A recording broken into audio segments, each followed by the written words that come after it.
याआधी अशाच पद्धतीची नाही, या प्रकरणाची माझ्यापर्यंत अजूनपर्यंत कुठली माहिती नाही, परंतु जर का अशी मारहाण केलेली असेल तर ती 100% अयोग्य आहे. जे काही त्यांची तक्रार होती त्यांनी संबंधित विभागाकडे अधिकाऱ्यांकडे त्यांनी तक्रार करणं आवश्यक होतं, परंतु अशा पद्धतीने मारहाण करणं ही योग्य नाही.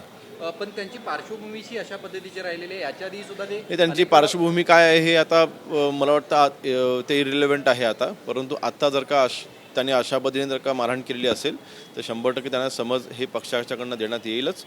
परंतु त्यांना नाही नाही अर्थातच त्याच्यामध्ये आता ह्याची मला पूर्णपणे कल्पना नाही. आपण आपल्या सांगण्यावरून मी हे स्टेटमेंट करतोय, परंतु नक्कीच प्रकरणाची पूर्णपणे चौकशी करण्यात येईल आणि कायदेशीर कारवाई करण्यात येईल.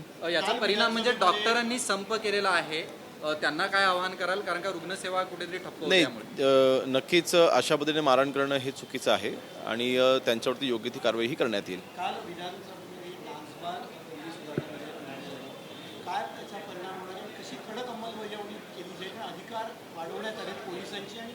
बघा, ह्यामध्ये याही अगोदर माझी भूमिका मी स्पष्ट केली होती की या बाबतीमध्ये कडक भूमिका आमच्या शासनाची आहे. माननीय मुख्यमंत्री महोदयांनी अनेक वेळेला हाऊसमध्ये देखील सांगितलं होतं की आपण तिथले स्थानिक पी आय असतात, आपण त्यांना जबाबदार धरतो आणि त्यांच्यावरती देखील आपण कारवाई करतो, परंतु अंमलबजावणी होताना दिसत नव्हती.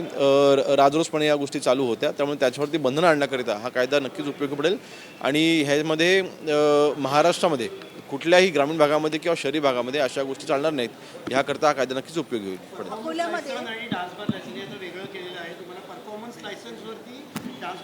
त्याच्यामध्ये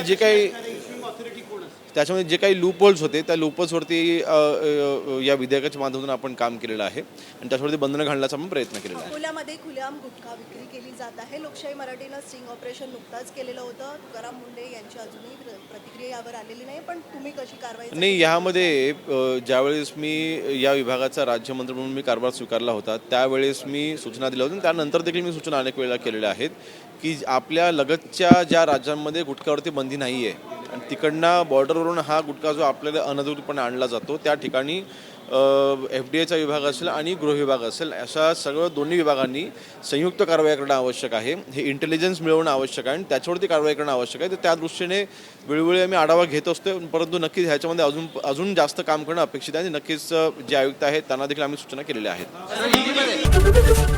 ABP माझा, उघडा डोळे बघा नीट.